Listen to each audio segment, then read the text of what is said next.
мотоциклетном мире большое количество разнообразных двигателей, которые хорошо себя зарекомендовали. Однако есть производители, которые всегда ищут что-то новое и достигают лучших характеристик за счет очень необычных конструкций силовых установок. И как оказалось, забегая вперед, больше всех любила экспериментировать Honda.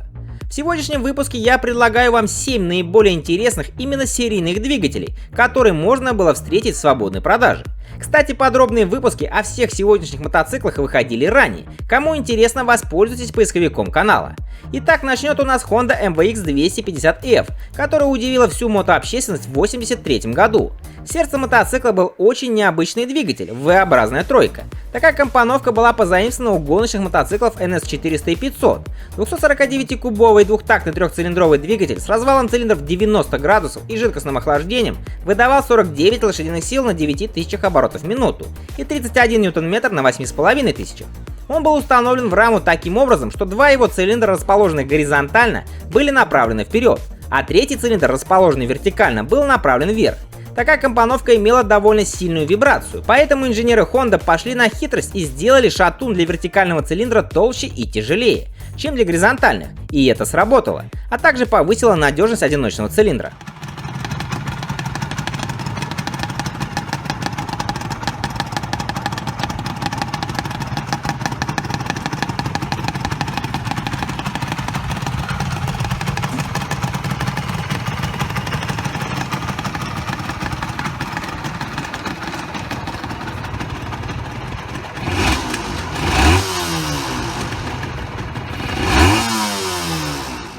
На шестом месте роторный силовой агрегат, который в 60-е годы должен был заменить обычные двигатели.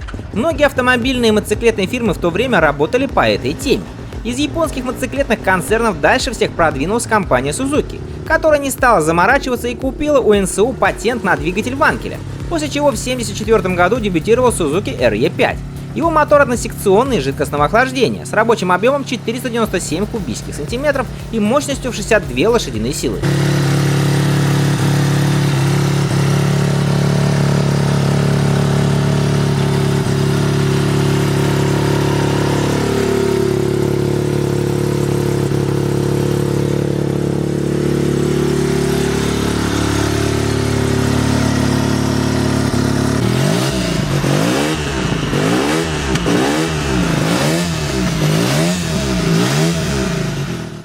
Далее идет знаменитая модель от Honda CBX-1000, которая появилась в продаже в 1978 году. Мотоцикл, естественно, производил впечатление. Могучий шестицилиндровый двигатель воздушного охлаждения, 2 распредвала и аж 24 клапана, рабочий объем 1047 кубических сантиметров, мощность 105 лошадиных сил.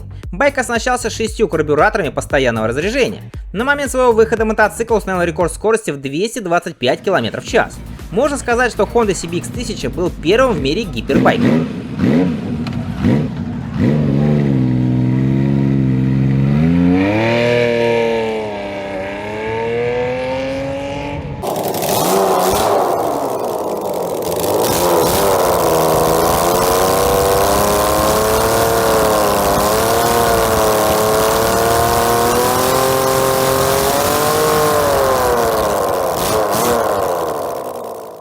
На четвертом месте Suzuki RG400 Gamma, изюминкой которого, как и у RG500, является необычный двигатель с, так сказать, квадратной компоновкой. RG400 Gamma представлял собой гоночный мотоцикл с двухтактным четырехцилиндровым двигателем объемом 397 кубических сантиметров, напоминающего две рядные двойки, соединенные параллельно. Цилиндры расположены по квадрату по 2 в ряд, и каждая пара имеет собственный коленчатый вал. Работа цилиндров осуществляется крест-накрест. Карбюраторы каждой пары цилиндров расположены по бокам двигателя. Это 4 28 мм карбюратора Mikuni. А на впуске установлены золотниковые клапаны.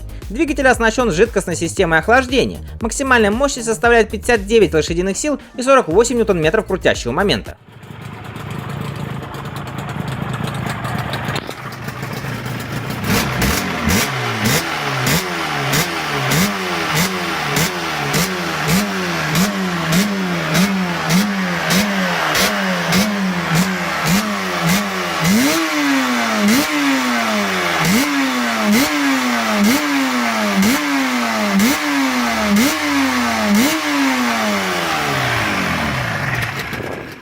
Открывает тройку лидеров немецкая компания Horex и ее модель VR6. который оснащается двигателем так называемой рядной V-образной схемы. Два ряда цилиндров расположены под углом всего 15 градусов, благодаря чему и получился выдающийся по компактности шестицилиндровик. Головка цилиндров едина для обоих рядов, так же как и 3 распредвала. На каждый цилиндр 3 клапана, 2 впускных и 1 выпускной, и 1 форсунка. Максимальная мощность двигателя объемом 1218 кубических сантиметров составляет 161 лошадиную силу при 9000 оборотов в минуту и 135 ньютон-метров. Причем 90 ньютон-метров доступно уже с 2000, а 100 ньютон-метров с 3500.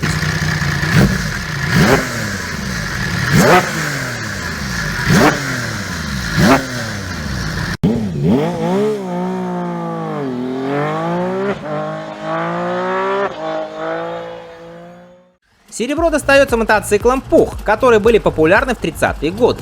Их особенностью является необычный двигатель с П-образным цилиндром, в котором 2 поршня были посажены на вильчатый шатун.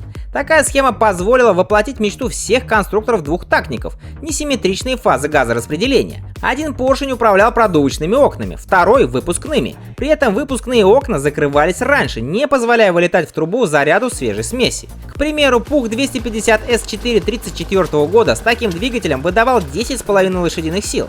В свое время это был самый мощный и быстроходный 250-кубовый мотоцикл с двухтактным двигателем.